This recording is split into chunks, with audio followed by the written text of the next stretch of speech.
term squared.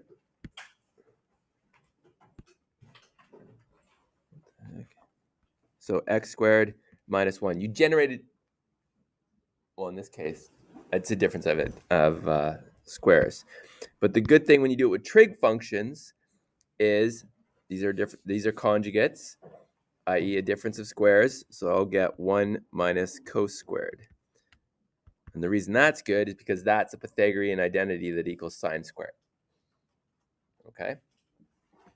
So if you are doing a proof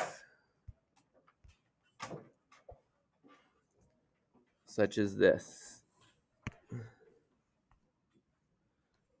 make it simple. 1 plus cos x over sine x equals sine x over 1 minus cos x.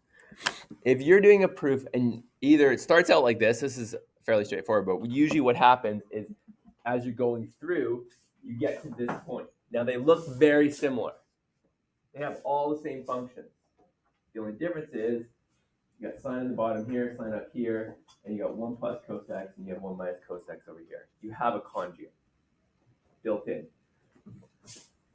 This is like screaming at you. I guess I like to say that a lot, don't I?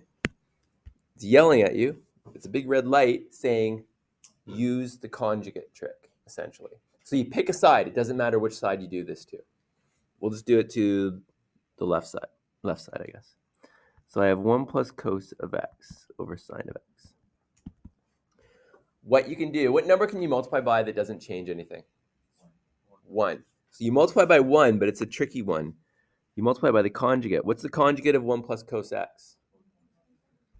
So I multiply top and bottom by 1 minus cos x. Right? Because that's essentially you're multiplying by 1.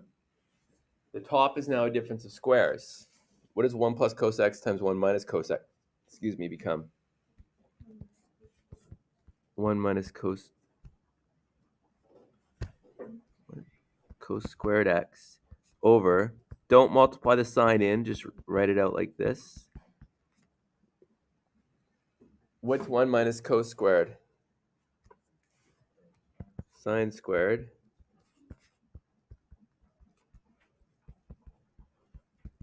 And then those cancel, and you're left with sine over 1 minus cos, which is that.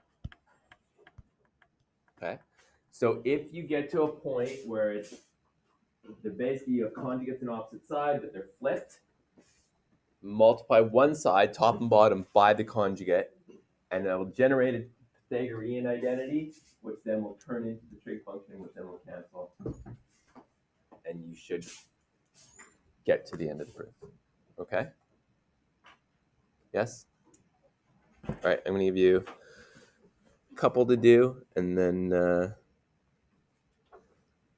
we'll move on to the actual lesson today. So let's do...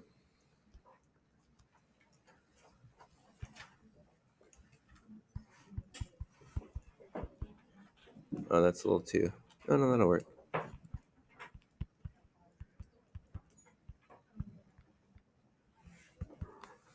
That one. And